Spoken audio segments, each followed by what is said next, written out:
ম্যারেজ.কম কিন্তু আবার আসছে। ফার্স্ট গল্পটা 1 বছর আগে 1,28,000 ভিউজ হয়েছিল ভাই।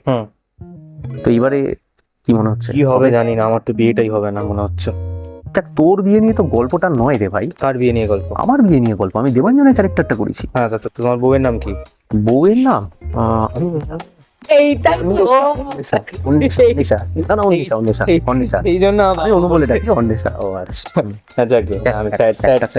কিন্তু ব্যাপারটা হচ্ছে বিয়ের আগের গল্প ছিল, এখন বিয়ে 4-5 বছর মিটে গেছে, তারপরের গল্প এটা।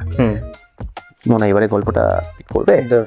দেখো, আমার মনে হয় বিয়ের আগে অবধি সম্পর্ক ভালো থাকে, যেই বিয়ে হয়ে গেল 3-4 বছর পেরিয়ে গেছে মানে হচ্ছে ডাল ভাতের ব্যাপার শুরু হয়ে গেছে। ঠিক আছে, এইবার তার মধ্যে তোমাকে একটু ডাল ভাতের সঙ্গে আলু ভেজে দিতে হবে। ইস্যুটা তো অন্যরকম। এখানে ইস্যুটা হচ্ছে যে তুই তো জানিস যে দেবাঞ্জনের সঙ্গে অন্বেষার একটা হাইটের মিসম্যাচ ছিল। মানে অন্বেষার হচ্ছে 4 ফুট হাইট, দেবাঞ্জন অনেক লম্বা। তো শুরু থেকে সেইটা নিয়ে একটা ওদের মধ্যে মিসম্যাচ ছিল।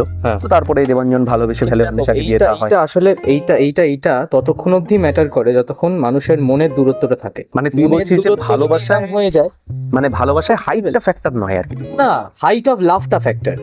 কতটা ভালোবাসছো সেটা ফ্যাক্টর, কতটা আন্ডারস্ট্যান্ডিং আছে সেটা ফ্যাক্টর। দেখো, আমার এই জন্যই বিয়ে হচ্ছে না, কারণ আমি অতি জ্ঞানী, আমি জেনে জেনে জানোয়ার হয়ে গেছি। তো যাই হোক, অডিয়েন্সকে বলে দেওয়া ভালো যে এনডি লাভ স্টেশনে আসছে সুমেলি কাঞ্জিলাল মুখার্জির লেখা ম্যারেজ.কম সিকুয়াল, অর্থাৎ আবার ম্যারেজ.কম। তো চ্যানেলটা সাবস্ক্রাইব করে দিও। আর হ্যাঁ, কবে আসছে গল্পটা? খুব তাড়াতাড়ি আসছে, সামনের বৃহস্পতিবার, এই অর্থাৎ কামিং বৃহস্পতিবার। কত তারিখ পড়ছে দেখ না ভাই, কত তারিখ? 10 তো 10 তারিখে ভিডিওটা রেকর্ডিং হচ্ছে। 11, 12, 13, 14, সোম, মঙ্গল, বুধ, বৃহস্পতি। হ্যাঁ, কত তারিখ পড়ছে? দেখ বাবা, কত তারিখ পড়ছে বল না। আরে এই সামনেই পড়ছে বিয়ে, কার্ড পাঠিয়ে দেবো তখন। ঠিক আছে,